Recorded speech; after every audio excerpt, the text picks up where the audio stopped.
सोमवार को अल्मोड़ा जिले के मरचूला में एक यात्री बस गहरी खाई में गिर गई, जिसमें कुल 36 लोगों की दर्दनाक मौत हुई। 27 लोग जख्मी हुए हैं, जिनका इलाज चल रहा है। बस पौड़ी से रामनगर आ रही थी। गढ़वाल यूजर्स की ये बस है। करीब 100 मीटर गहरी खाई में गिरी। 28 लोगों ने मौके पर ही दम तोड़ दिया, जबकि 8 लोगों ने इलाज के दौरान उनकी मौत हुई है। घायलों को रामनगर, हल्द्वानी और ऋषिकेश के अस्पतालों में भर्ती किया गया। घटना के बाद से इलाके में शोक है। सूचना पर मौके पर पुलिस, एसडीआरएफ, फायर ब्रिगेड की टीम पहुंची। स्थानीय लोगों की मदद के साथ रेस्क्यू ऑपरेशन की शुरुआत की गई। घायलों को निकाला गया। 42 सीटर बस में 62 लोग सवार थे। ये सभी दिवाली मनाकर लौट रहे थे और तभी बस हादसे का शिकार हो गई।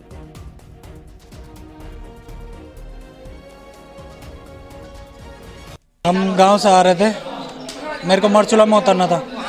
मरचूला से पहले ही बैंड पे गाड़ी का कुछ पार्ट वार्ट खराब हुआ, ओवरलोड हुई, गाड़ी सीधे गई नीचे। मेरा पैर दब गया, पैर में चोट आ गई और कमर में। गाड़ी स्पीड में थी, गाड़ी को काबू नहीं कर पाया वो।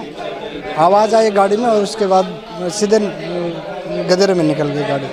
ओवरऑल लगभग 60 के अराउंड इसमें सवारी थी, जो मैं कह सकता हूं कि संभवतः ज़्यादा ही रही होगी। क्या कारण रहा होगा एक्सीडेंट का, ये अभी कह पाना मेरे लिए बड़ी जल्दबाजी की बात है, क्योंकि पहला हमारा काम रेस्क्यू का था। जो घायल है उनको प्रॉपर ट्रीटमेंट मिल जाए और जो मृतक है उनको हम पंचनामा वगैरह पोस्टमार्टम करके उनकी बॉडी हम हैंड ओवर करते हैं। अल्मोड़ा हादसे के बाद सीएम धामी खुद मोर्चे पर जुट गए। घायलों का हाल जानने के लिए मुख्यमंत्री रामनगर के अस्पताल पहुंचे। सीएम धामी ने घायलों से मुलाकात की और उन्हें ढांढस बंधाया। सीएम ने घायलों के परिजनों को हर संभव मदद का भरोसा दिया और कहा कि राज्य सरकार पूरी तरह से इलाज का खर्च उठाएगी और जो भी इलाज की जरूरत होगी वो दिया जाएगा।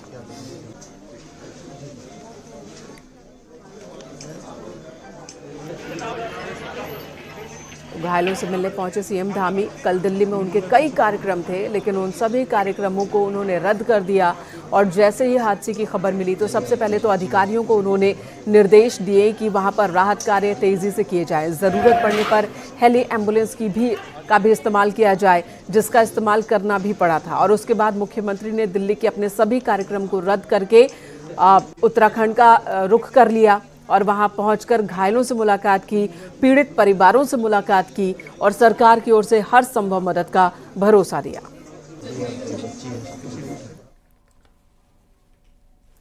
पौड़ी गढ़वाल से सांसद अनिल बलूनी भी पहुंचे रामनगर। मरचूला हादसे के पीड़ितों से उन्होंने भी मुलाकात की है। अस्पताल में घायलों का हालचाल जाना। अनिल बलूनी अस्पताल में घायलों और उनके परिजनों से मिले, पूरी मदद का भरोसा दिया है। अनिल बलूनी ने कहा कि सभी घायलों को उचित इलाज मिलेगा।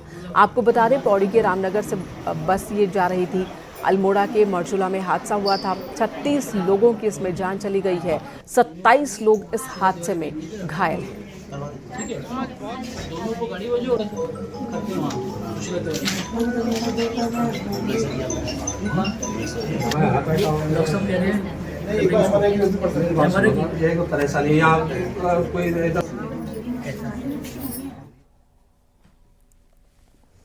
इस हादसे में घायल 27 लोगों में से रामनगर हॉस्पिटल में 5 लोगों का इलाज चल रहा है। ऋषिकेश एम्स से आए डॉक्टर्स की टीम की निगरानी में इन सबका इलाज चल रहा है। पांचों घायलों की स्थिति अब भी स्थिर है। बताया जा रहा है कि 22 घायलों को हायर सेंटर रेफर किया गया।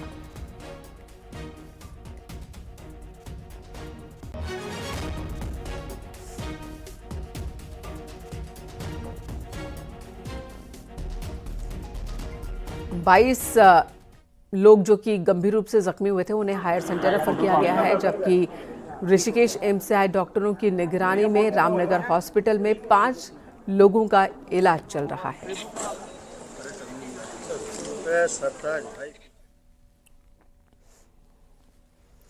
पहाड़ का सड़क हादसों से पुराना नाता है। ऐसा शायद ही कोई साल गुजरा हो जो हादसे का दर्द दिए बिना चला गया हो। एक बार फिर ऐसा रामनगर के मरचूला में हुआ। बस हादसे ने दर्जनों परिवारों से अपनों को छीन लिया। इस हादसे ने प्रभावित परिवारों को ऐसे जख्म दिए हैं जो शायद ही ताउम्र भूल पाए। वो हादसे में किसी ने अपना बेटा खोया है तो किसी ने अपना पिता खो दिया, वो भी तब जब बस सवार दीपावली का पर्व अपनों के साथ मनाकर काम पर लौट रहे थे।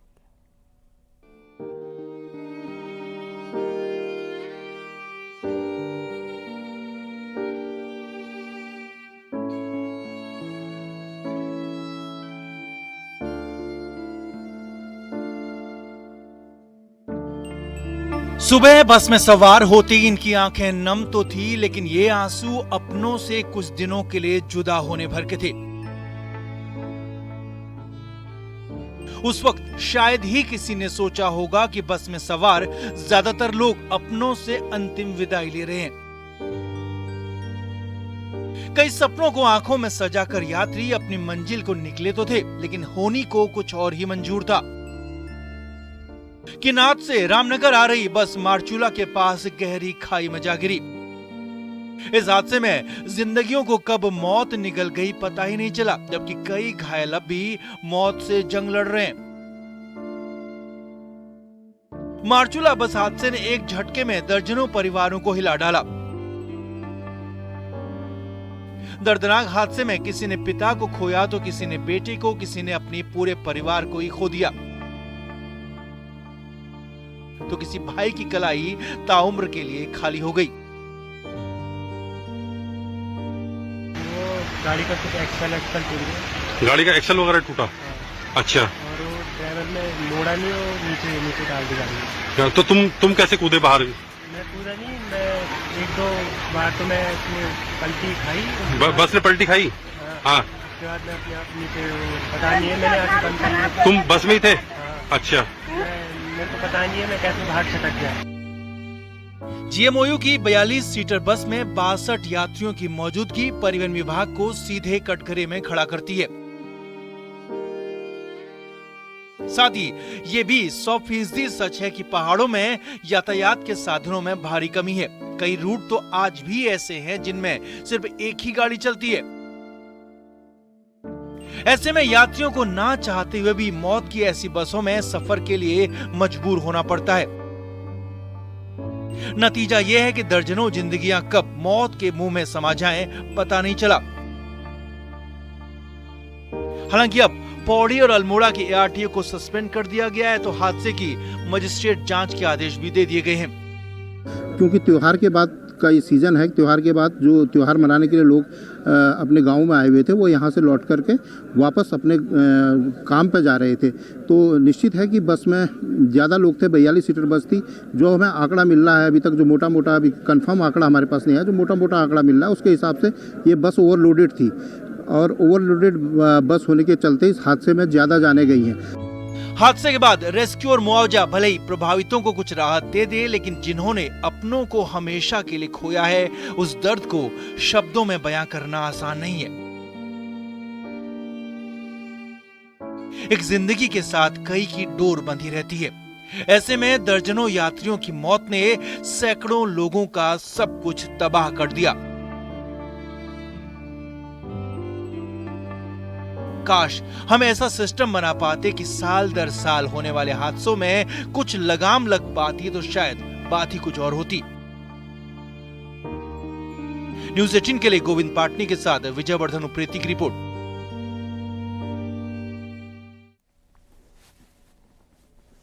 बस दुर्घटना को लेकर सीएम पुष्कर सिंह धामी ने बहुत ही गंभीरता दिखाई, संवेदनशीलता दिखाई।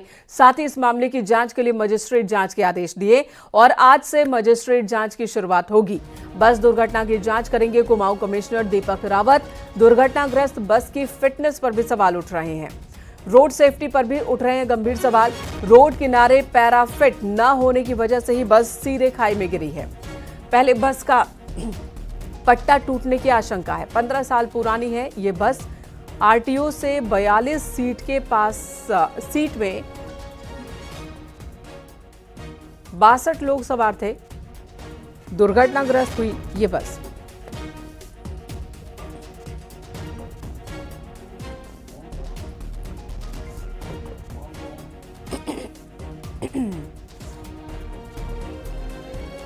तो फिलहाल मजिस्ट्रेट जांच की शुरुआत आज से होगी।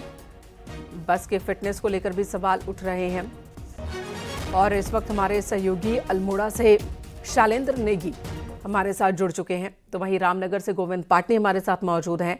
शैलेंद्र, आज से जांच की शुरुआत हो जाएगी। इस जांच टीम में कौन कौन है? देखिए, कुमाऊं कमिश्नर दीपक रावत इस पूरे मामले की जांच करेंगे। मुख्यमंत्री ने सीधे के सीधे उन्हीं को इस पूरे मामले की जांच सौंपी है। दूसरे जो उसमें आरटीओ होंगे, क्योंकि टेक्निकल पूरी की पूरी जांच होनी है इस पूरे मसले की, तो आरटीओ इस कमेटी के सदस्य होंगे। इसके अलावा कुमाऊं कमिश्नर को तय करना है कि अपनी अपनी जो टीम इस पूरे जांच के लिए बनाई है उसमें किन किन लोगों को उन्होंने शामिल करना है। बहरहाल जो इंजीनियरिंग के लोग हैं और जो टेक्निकल लोग हैं आरटीओ डिपार्टमेंट के, वो तो इसमें शामिल होंगे ही, और जो प्रशासनिक अधिकारी हैं, जो एसडीएम स्तर के लोग हैं, वो भी इसमें शामिल होंगे, और कुछ पुलिस के जो प्रतिनिधि हैं वो भी इसमें शामिल होंगे। और इसी बात की जांच होगी कि जो ओवरलोडिंग है वो कब से इसमें चल रही थी, और इस पूरे रूट पर क्या पहले कभी इस बस का चालान काटा गया था ओवरलोडिंग के कारण या नहीं, और फिटनेस किन शर्तों पे हुई थी। क्योंकि बहुत बड़ी बात है कि 15 साल पुरानी बस है, और फिटनेस हालांकि इसको दी जा सकती है, लेकिन क्या ये फिट थी या नहीं थी गाड़ी, ये भी बड़ा सवाल है। और जब गाड़ियों की विशेष तौर पर जो बॉडी मेकिंग है, जो गाड़ियों की बॉडी बनाई जाती है, क्योंकि चेसिस वाली गाड़ियां अलग ली जाती हैं और फिर उनकी बॉडी मेकिंग अलग से जो ये होती हैं कंपनियां वो करती हैं, लेकिन क्या ये बॉडी मानकों के अनुसार बनी थी या नहीं बनी थी, ये सारे जांच के विषय इसमें आने वाले हैं। कुमाऊं कमिश्नर एक सवालों की पूरी लिस्ट तैयार करेंगे, जिसका जवाब जो है वो आरटीओ के अधिकारियों को भी देना होगा, और जो प्रत्यक्षदर्शी हैं उनसे भी पूछा जाएगा कि दुर्घटना के वक्त आखिर दुर्घटना की वजह क्या रही। जो प्रत्यक्षदर्शी हैं उनसे हमारी शुरुआती जो बातचीत हुई, उन्होंने यही कहा कि गाड़ी एक तरफ झुक गई थी, जिसके बाद एक आवाज आई, और आवाज आने के बाद जो गाड़ी है वो नीचे खाई की तरफ बिल्कुल। और शैलेंद्र, आपने भी दिखाया है और न्यूज़ 18 ने भी कई बार उत्तराखंड की बसों का हाल दिखाया है कि कितनी खटारा बसें भी पहाड़ों पर चल रही हैं, और जो खतरनाक है, कभी ब्रेक काम नहीं करता है तो कभी सीटें उखड़ी हुई होती हैं, बस से अजीबोगरीब आवाजें आ रही होती हैं, और ऐसी ऐसी बसें भी उत्तराखंड की सड़कों पर चल रही है, वो भी तब जब सरकार बार बार कह रही है कि हादसों को लेकर सतर्क रहना जरूरी है, और एक बार फिर ऐसा कुछ दिख रहा है, उसकी जांच होगी। इसी बीच हमारे साथ गोविंद भी है, हमारे सहयोगी, उनसे भी जान लेते हैं। गोविंद, रामनगर में 5 घायलों का इलाज चल रहा है, उनके बारे में बताएं कि उनकी स्थिति कैसी है। देखिए, यहाँ 27 घायल कुल मिलाकर आए थे, जिनमें से 22 घायलों को विभिन्न अस्पतालों और प्रदेश के रेफर किया गया है। एम्स ऋषिकेश में है, कुछ सुशीला तिवारी हल्द्वानी में, कुछ लोग काशीपुर स्वयं उन्होंने खुद कहा है कि उन्हें जो है यहाँ से रेफर किया जाए, वो काशीपुर इलाज कराना चाहते हैं, तो कई लोग काशीपुर के अस्पतालों में भी हैं। तो इसके अलावा जो यहाँ 5 मरीज हैं, उनकी देखरेख के लिए एम्स से भी डॉक्टर्स की टीम आई हुई है, और उसके साथ में यहाँ के जो डॉक्टर्स हैं वो सभी मिलके उनका इलाज कर रहे हैं। तो इस वक्त में उनकी स्थिति स्थिर बनी हुई है, और जो है काफ़ी सुधार उनकी स्थिति में बताया जा रहा है। जी। और बाकी लोग जिन्हें हायर सेंटर रेफर किया गया है, उनके बारे में भी कोई इन्फॉर्मेशन है? देखिए, अभी तक तो ऐसी कोई इन्फॉर्मेशन नहीं है, वो बाकी लोगों की स्थिति ठीक होगी। लेकिन एक चीज़ और कहना चाहूँगा, इस हादसे के बाद जो सवाल उठे हैं उसमें एक बड़ी बात यह है कि पहाड़ों में कम से कम जो होली और दिवाली के जैसे त्यौहार होते हैं उसमें बसों की संख्या बढ़ाई जानी चाहिए, क्योंकि सार्वजनिक जो ट्रांसपोर्ट है वो कम रहता है, जिसके चलते इस तरह से ओवरलोड होती है बसें, और उसके बाद इस तरह के हादसे सामने आते हैं। जी। तो ये भी एक मुद्दा सामने आ रहा है कि बसों की संख्या बढ़े तो ओवरलोडेड बस ना हो। यहाँ पर भी देखने को मिला कि 42 लोगों की बैठने की कैपेसिटी बस में थी, लेकिन 62 लोग सवार थे इस बस में। हालांकि अब जो मूल में है वो यही है, करप्शन और नियमों का पालन न करना। बाकी सारी बातें जो होती हैं वो व्यर्थ होती हैं। मेन है कि अगर करप्शन पर रोक हो और नियमों का पालन हो तो शायद ऐसे हादसे कम हो जाए या ना हो। धन्यवाद आपका शैलेंद्र, पूरी जानकारी देने के लिए। गोविंद, आपका भी बहुत बहुत शुक्रिया। अगली खबर का रुख कर लेते हैं। पहाड़ और सड़क हादसों पर का चोली दामन का साथ है, और हमने देखा है कि किस तरह से बार बार हादसे होते हैं। कभी अल्मोड़ा के हादसे ने एक बार फिर हमें डरा दिया है, तो नैनीताल जिले में भी कई ब्लैक स्पॉट तैयार हो गए हैं, और उन ब्लैक स्पॉट को भी चिन्हित किया जा रहा है। आपको दिखाते हैं रिपोर्ट।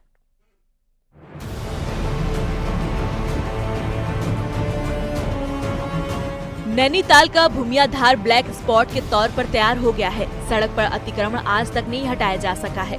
सड़क पर ही पार्किंग बन जाने से कई हादसे यहाँ हो चुके हैं। आए दिन हो रहे हादसों के बाद भी नैनीताल प्रशासन इस तरफ आंख बंद किए बैठा हुआ है, तो हाई कोर्ट के आदेशों का भी खुला उल्लंघन वन विभाग से लेकर लोक निर्माण विभाग तक कर रहा है। जिस तरह से हाई कोर्ट और सुप्रीम कोर्ट ने कई आदेश करे हैं कि रोड किनारे अतिक्रमण ना किया जाए, लेकिन फिर भी दिन के दिन रोज़ अतिक्रमण बढ़ते जा रहा है, जिससे यातायात में बाधा हो रही है। कई बार इस रोडों पर घटनाएं हो गई है, फिर भी प्रशासन जाग नहीं रहा है। गौरतलब है कि इसी सड़क से देश भर के पर्यटक कैची धाम से लेकर भीमताल, भवाली, रामगढ़, मुक्तेश्वर का सफर करते हैं, तो वीआईपी लोगों का भी इसी सड़क से आना जाना है। बावजूद इसके ना तो यहाँ से अतिक्रमण हटा और ना ही इस खतरे को कम किया गया। हालांकि जिला प्रशासन इसको अब सड़क सुरक्षा समिति की बैठक के बाद कार्रवाई की बात कर रहा है। ये एक्सीडेंट स्पॉट डेवलप हो रहा है, इसके बारे में मेरी नॉलेज में आया है। हम सड़क सुरक्षा समिति होती है, उसके माध्यम से इसको एग्जामिन कराएंगे और जो भी रिकमेंडेशंस होंगी उसके अनुसार आगे की कार्रवाई करी जाएगी।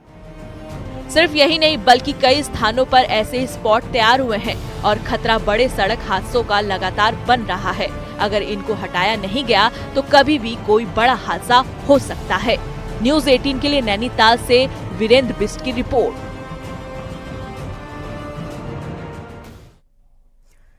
बागेश्वर के कपकोट के दुर्गम गांव सुराग में अभी तक सड़क की सुविधा तक नहीं मिल सकी है। सुराग गांव को जोड़ने के लिए पिंडर नदी पर पुल न बनने से लोगों की मुश्किलें बढ़ गई हैं। रविवार को गांव की 2 महिलाएं घास काटते वक्त पहाड़ी से गिर गईं। गांव पर दीपावली में घर आए युवकों ने दोनों को डोली में रखकर 11 किलोमीटर पैदल चलकर मुख्य सड़क तक पहुंचाया, जहां से उन्हें गाड़ी से जिला अस्पताल ले जाया गया। दोनों महिलाएं रविवार से ही जख्मी थीं, लेकिन सोमवार को उन्हें अस्पताल पहुंचाया जा सका।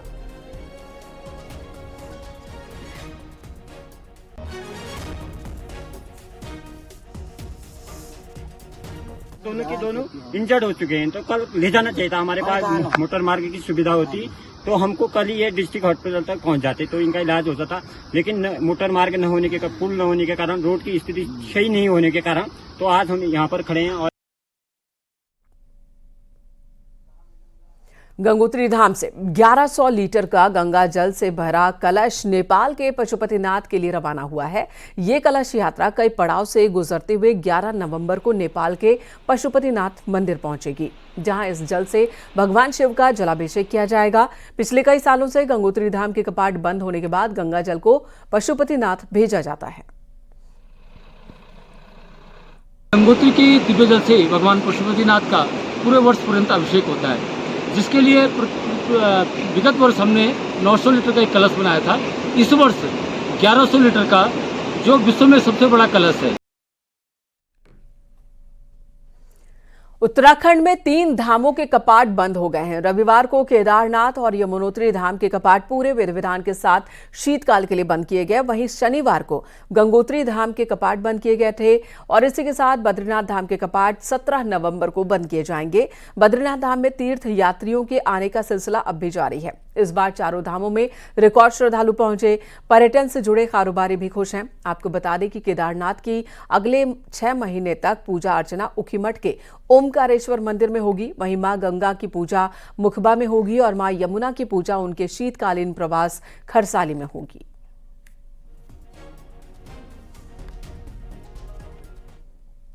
उत्तराखंड के 3 धाम गंगोत्री, यमुनोत्री और केदारनाथ के कपाट बंद हो चुके हैं और अब भगवान बद्री विशाल के कपाट बंद होने की तैयारी की जा रही है।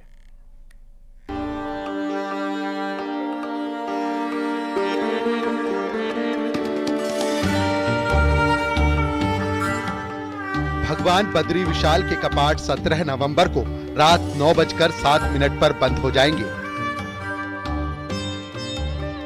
लेकिन इन दिनों भगवान बद्री विशाल के दर्शनों के लिए तीर्थ यात्रियों का जमावड़ा लगा हुआ है।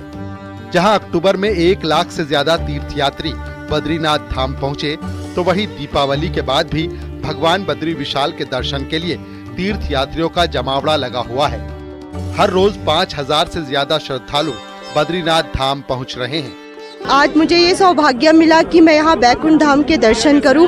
बहुत ही अच्छा नज़ारा है और जैसे कि आप देख सकते हैं मंदिर काफ़ी अच्छी सजा हुआ है। बहुत अच्छे से दर्शन हुए और जैसे कि आपको पता है कि गंगोत्री, यमुनोत्री और केदारनाथ के कपाट बंद हो चुके हैं और बद्रीनाथ के 17 नवंबर को यहाँ के कपाट बंद होंगे। और व्यवस्था जहाँ तक मैं देख रही हूँ तो देखिए, जब से ये मास्टर प्लान का काम चल रहा है थोड़ा अव्यवस्थित तो हो ही रहे हैं, लेकिन यहाँ पे फिर भी जो प्रशासन द्वारा व्यवस्था की गई है वो बहुत अच्छी व्यवस्था है। बद्रीनाथ धाम के कपाट बंद होने की प्रक्रिया 13 नवंबर से शुरू हो जाएगी। पंच पूजाओं की शुरुआत 13 नवंबर से होगी और 15 नवंबर से भगवान बद्री विशाल के मंदिर को 20 कुंतल फूलों से सजाने का काम किया जाएगा, जिसके लिए बद्रीनाथ केदारनाथ मंदिर समिति पूरी तैयारी कर चुकी है। इस प्रकार से 13 नवंबर से पंच पूजाएं प्रारंभ होगी। पहले अन्नकूट, उसके बाद गणेश, उसके बाद विभिन्न मंदिरों सभी प्रकार से आगे की रूप में बंद होते हैं। रावल जी स्वयं जाकर के एक लक्ष्मी का वेश बना करके लक्ष्मी मंदिर से पूजा लेकर के लक्ष्मी की मूर्ति लेकर के भगवान बद्री विशाल के सम्मुख रख देते हैं और वहीं से ये कपाट बंदी की विधि भी प्रारंभ हो जाती है। उसी बद्रीनाथ धाम के कपाट बंद होते ही 2024 की चारों धाम की यात्रा संपन्न हो जाएगी और उसके बाद शीतकालीन यात्रा शुरू की जाएगी। चमोली से न्यूज़ 18 के लिए नितिन सेमवाल की रिपोर्ट।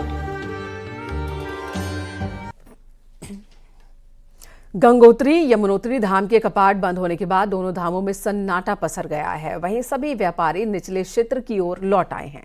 अगले 6 महीने साधु संत इसी घाटी में निवास और साधना करते हैं। वहीं गंगोत्री धाम में गंगोत्री नेशनल पार्क के जवान गश्त करते दिखे। गंगोत्री धाम के कपाट बंद होने के बाद हालात कैसे हैं, हमारे सहयोगी ने इसका जायजा लिया है। धाम में कपाट बंद होते ही गंगोत्री धाम पूरे क्षेत्र में सन्नाटा पसर गया है। हम आपको तस्वीरें दिखा सकते हैं किस तरह से जो दुकानें जगमग रहा करती थी 6 माह कपाट खुलने के दौरान, वो पूरी तरह से बंद हो गई है और पूरी घाटी में सन्नाटा पसर गया। और अगले 6 माह यहाँ पे सिर्फ साधु संत और जो गंगोत्री नेशनल पार्क के जो कर्मचारी है वही रहेंगे और पूरी तरह से सन्नाटा इस घाटी में देखा जाएगा। कोई चहलकदमी नहीं रहेगी और ये तस्वीरें बयां करती है कि कपाट खुलने के बाद किस तरह के हालात गंगोत्री धाम में हो जाते हैं। और इस समय अपडेट यही है कि कपाट बंद होने के बाद पूरी तरह से सन्नाटा गंगोत्री धाम में फैल चुका है। बलबीर कुमार, न्यूज़ 18, गंगोत्री धाम, उत्तरकाशी।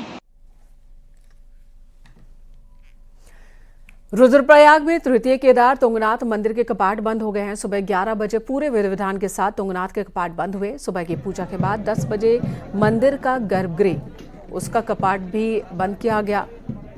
सबसे पहले भगवान तुंगनाथ के स्वयंभू शिवलिंग को श्रृंगार रूप से समाधि स्वरूप में ले जाया गया, जिसके बाद कपाट बंद हुए और भगवान तुंगनाथ की डोली शीतकालीन गद्य स्थल मरकटेश्वर मंदिर मक्कू मठ के लिए रवाना हो गई। वहीं डोली का रात्रि प्रवास चोपता में रहा।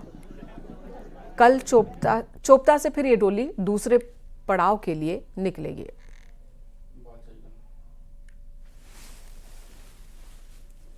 महानगरों की लगातार बिगड़ रही खराब हवा भले ही लोगों को पहाड़ों की तरफ आने पर मजबूर कर रही हो, लेकिन पहाड़ों पर सैलानियों की बढ़ती तादाद यहां के पर्यावरण को भी प्रभावित कर सकती है। खासकर हायर हिमालयन की बात करें तो यहां पर सैलानी पहुंचते हैं बड़ी संख्या में आजकल और उनकी पहुंच की वजह से ग्लेशियर के लिए खतरा पैदा हो गया है।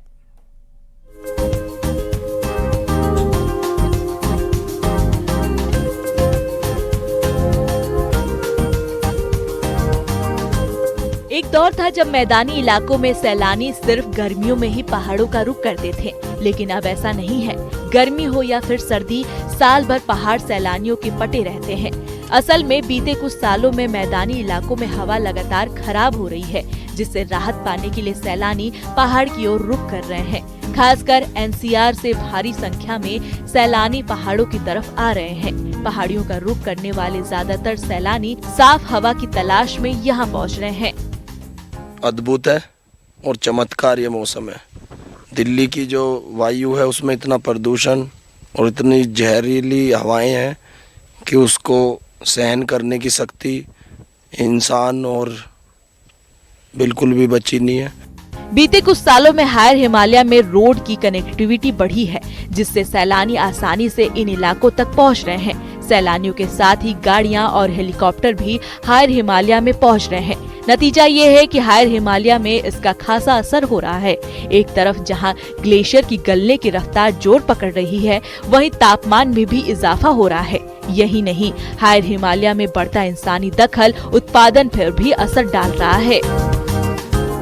जो हमारे डिफरेंट इकोसिस्टम है, जैसे ग्लेशियर एनवायरनमेंट है, उसके नीचे जो सब अल्पाइन एंड अल्पाइन एनवायरनमेंट है, और डाउन स्लोप जो रीजन्स हैं जहाँ पर का कि अधिक एग्लोमरेशन हो रहा है, उस पर जो है सीधा सा डायरेक्ट प्रभाव जो है कई प्रकार से होता है। पहाड़ों की तरफ सैलानियों का बढ़ता रुझान पर्यटन कारोबार को जरूर चार चांद लगा रहा है, लेकिन इसकी कीमत हिमालय के पर्यावरण को भी चुकानी पड़ रही है।